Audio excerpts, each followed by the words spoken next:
This is coming from someone who wasted their teenage years. I live right across from a high school, yet I was late to school every day. I cheated through my Spanish classes. Sorry, Mr. Snack.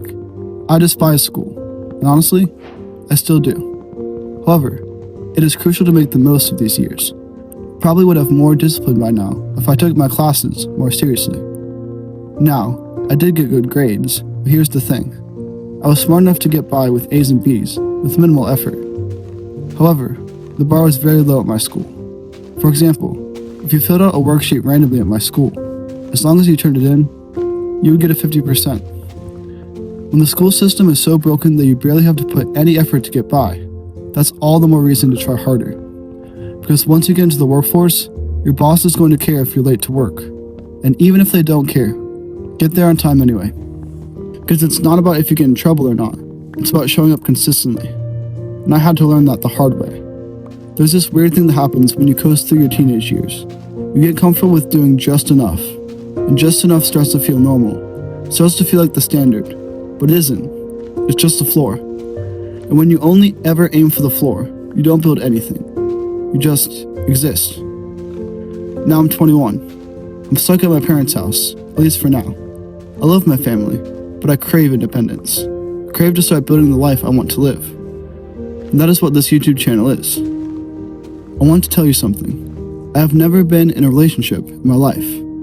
Now that I'm building something, my YouTube channel, and showing up consistently, I feel confident enough to the point where I feel like I could date someone. That's not a small thing.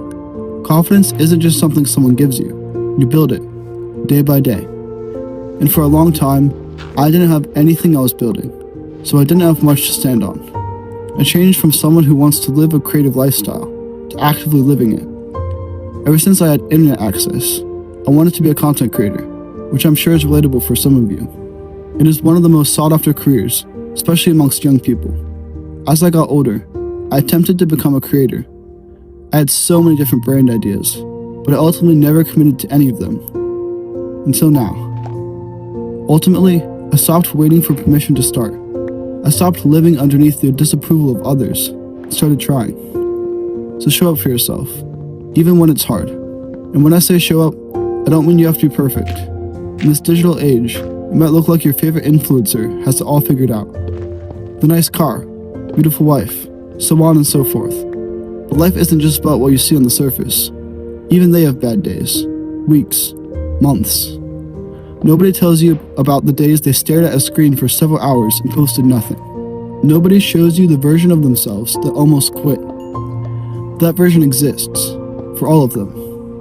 But the key to persevere through those bad times is balance. When I was working on my YouTube business, non-stop, no days off, I burnt out quick. It wasn't until I implemented other things, like taking walks in the morning, going to social events, and spending some time reading the Gospels, that I started to feel better. Taking walks are especially helpful for me. They help me get out of my head. I have also started to get back into longboarding and running. The key is to implement things, other than work, that will impact you in a positive way. You need a life outside of the grind, not because the work doesn't matter. It does, but because the work needs you to be okay first. When I started taking those walks, I wasn't just getting fresh air. I was giving myself space to think, to breathe. That's not wasted time. That's what keeps you going. But if that was all that there was to life, it would feel pretty empty, wouldn't it? If there are not others in your life where you can share your happiness and experience with, life suddenly becomes meaningless. You might as well have played Fortnite 24 hours a day for your entire life. It is very important to contribute to society in some form or another. You can plan to help people more in the future, but helping people is crucial to living a happy and fulfilled life.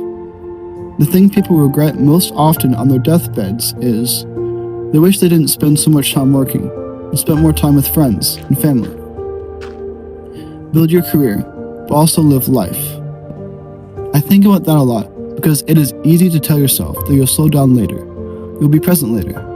You'll call your friends back when things calm down. But later has a way of never coming. Life is a beautiful thing, but it's fleeting. Don't risk time flying by with nothing to show for it. It's one of the worst feelings. As a teenager, I went to school, went home, and scrolled. That's not a way to live life. Now, I'm not saying you have to go on a dopamine detox and cut off all screens for 3 months. But I am saying you should have moments, every day, where you take care of yourself. Put the phone down and take a walk. Text a friend you've been meaning to text. Start the thing you've been putting off. You don't have to fix everything today, but you do have to show up. Your teenage years, your early 20s, this time is not coming back. And I say that as someone who knows what it feels like to look back and wish you'd done more with it. Don't waste your youth. Show up for it.